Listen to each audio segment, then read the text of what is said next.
رياح هابطة، أمطار شديدة. السلام عليكم متابعي قناة شكوماكو مع حسن السعيد. قبل البدء لا تنسى الاشتراك وتفعيل الجرس ليصلكم كل جديد من أخبار العاجلة والمهمة. مساء اليوم العراق يدخل حالة جوية معقدة، 6 أيام رياح هابطة وأمطار شديدة.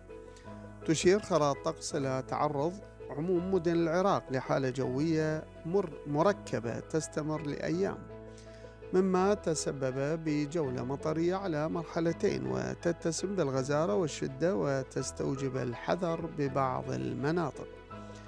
وبحسب معلومات خرائط الطقس فإن عموم مدن العراق ستتأثر بحالة جوية مركبة تستمر عدة أيام، ناتجة عن نزول حوض بارد بطبقات الجو العليا مع امتداد تيارات سطحية رطبة، لتتشكل حالة غير مستقرة في الطقس بين أمطار ورعد وبرق ورياح هابطة. وتبدأ الحالة تدريجيا مساء اليوم الأربعاء من الجهة الجنوبية الغربية، حيث يبدأ ظهور السحب في الأجواء تتخللها سحب رعدية ممطرة ذات تأثير عشوائي.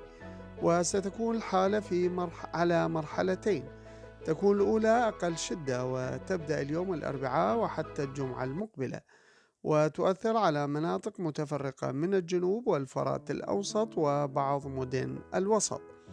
أما المرحلة الثانية وهي الأشد والأشمل نتيجة تعمق الحوض العلوي نحو البلاد، فتمتد من السبت إلى الاثنين، وتزداد فيها شمولية وكميات الأمطار وكثافة السحب الرعدية. وينبه المختصون من غزارة الأمطار مع احتمالية جريان الشعاب والأودية وطفح الشوارع في بعض الأماكن، والله أعلم. والسلام عليكم ورحمة الله وبركاته.